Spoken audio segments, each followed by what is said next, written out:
The Logitech MX Master 4 has been out for a minute now. If you're watching this, you've probably already seen the massive tech channels give it glowing reviews. They've already hyped up the new haptics, the action ring, the silent clicks, but I want to hold off. I wanted to actually daily drive this thing for work, editing, and just everyday use to see how it holds up when the hype phase is over. And honestly, there are a few issues that I wanted to highlight. Today I'll be cutting through the spec sheet and talk about the actual day-to-day reality of the MX Master 4. So let's start with the physical build. This is where the major changes happen. Everyone is praising Logitech for finally ditching the old rubber coating.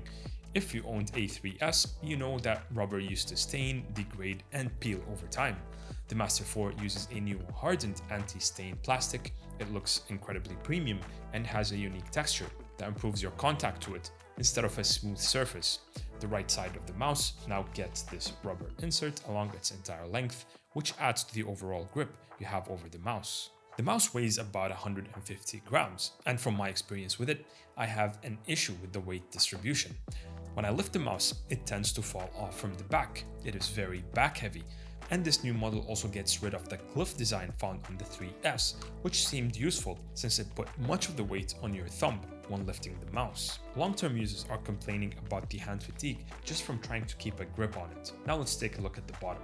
The PDFE feet are significantly wider this time around.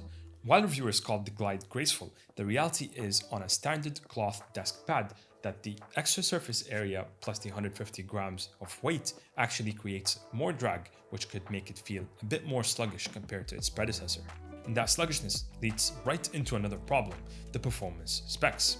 I understand this is not a gaming mouse, but the point still stands regardless. The MX Master 4 boasts an 8K DPI sensor, which sounds great for multi-monitor setups, but the sensor is bottlenecked by 125Hz polling rate over both Bluetooth and the wireless receiver. For a premium flagship productivity mouse in 2026, this is kind of unacceptable. If you're running 144Hz or 240Hz monitor for work or gaming, the cursor movement with the Master 4 is going to feel a bit jarring. The community is rightfully furious that Logitech refuses to bump this to at least 500 or 1000Hz for their top tier office mouse, but my personal experience with it at 4K and 120Hz felt alright. I wouldn't say it affected me personally. Next, we have to talk about the thumb button. This is probably the most heated debate on the subreddits right now, and it comes down to basic muscle memory. You see, on the older MX models, the thumb gesture button was a deliberate downwards press. This was intuitive. On the Master 4, you have to squeeze inwards to activate the new action ring. And finally, let's talk about the software and the ecosystem. The action ring and the new haptic feedbacks are the Master 4's main selling points, but they are entirely chained to the Logitech Options Plus software. There is still zero onboard memory on this mouse.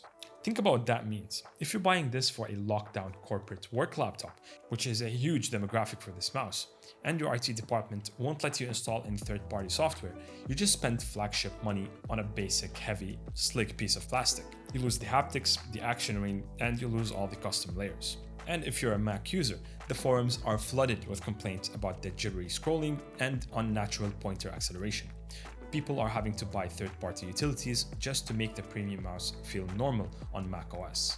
Look, the Master 4 is not a terrible mouse. If you do heavily rely on app-specific shortcuts, the action ring software integration is powerful. The haptics are a neat party trick as well. But it's far from perfect, and it's definitely not a blind automatic upgrade from the 3S.